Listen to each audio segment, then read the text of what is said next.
శాసనసభకు రావాల్సిన ఉపనాయకుడు ఇక్కడ సభలోకి రాకుండా పారిపోయి ఈ రోజు చర్చ చేద్దామంటే రాకుండా ముఖ్యమంత్రి గారిని పట్టుకొని ఇట్లా మాట్లాడొచ్చా అధ్యక్ష? అందుకే నేను ఒకటే మాట అడుగుతున్నా, మీరు ఇవాళ చర్చకు సిద్ధమైతే పిలువండి.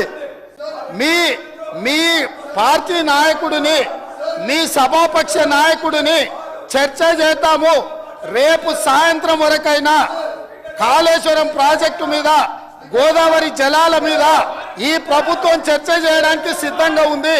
పారిపోయి ఫామ్ హౌస్లో వండుకొని ప్రతిపక్షాలుగా బాధ్యత నుంచి తప్పించుకొని మీ అవినీతి బయటపడుతుందని, కాళేశ్వరంలో మీ దోపిడీలో జైలుకి వెళ్లాల్సి వస్తుందని కేసీఆర్ ను చంపుతారా అంటారు. ఎవరికి అవసరం ఉంది అధ్యక్ష చంపాల్సిన అవసరం? సచిన పావును ఎవడైనా చంపుతారా అధ్యక్ష? మొన్నటి ఎన్నికలలో ప్రజలు ఆ పావును చేత్తో కాదు కట్టెతో కొట్టిరు అధ్యక్ష. ఆ పాము ఆల్రెడీ సచ్చింది. సచిన పావును చంపాల్సిన అవసరం మాకే ఉంది అధ్యక్ష. ఈ రోజు సానుభూతి కోసము వీల్ చైర్ నాటకాలు, వీధి నాటకాలు ఏంటి అధ్యక్ష? ఇది ఈ రోజు అవకాశం వచ్చినప్పుడు ఈ సభలో చర్చ చేయడానికి ప్రభుత్వం సిద్ధంగా ఉంది. నిజాయితీ ఉంటే, మీరు అవినీతికి పాల్పడకపోతే, మీరు చెప్పినట్టు మేడిగడ్డలో 2, 3 పిల్లర్లు కుంగిపోతే దాని మీద తీసుకోవాల్సిన నిర్ణయాల మీద మాజీ ముఖ్యమంత్రి గారు చంద్రశేఖరరావు గారిని సభలోకి రమ్మనుండ్రి.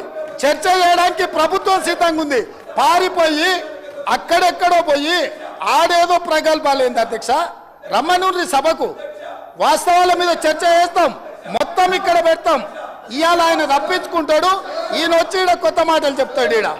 కాబట్టి అధ్యక్ష, దీని మీద ఇప్పుడు జరుగుతున్న చర్చ దేని మీద జరుగుతుందో ఆ విషయం మీద చర్చించమని ఉంది. ఎట్లాగూ సాగునీటి ప్రాజెక్టుల మీద శ్వేతపత్రం పెట్టడానికి మా ప్రభుత్వం సిద్ధంగా ఉంది.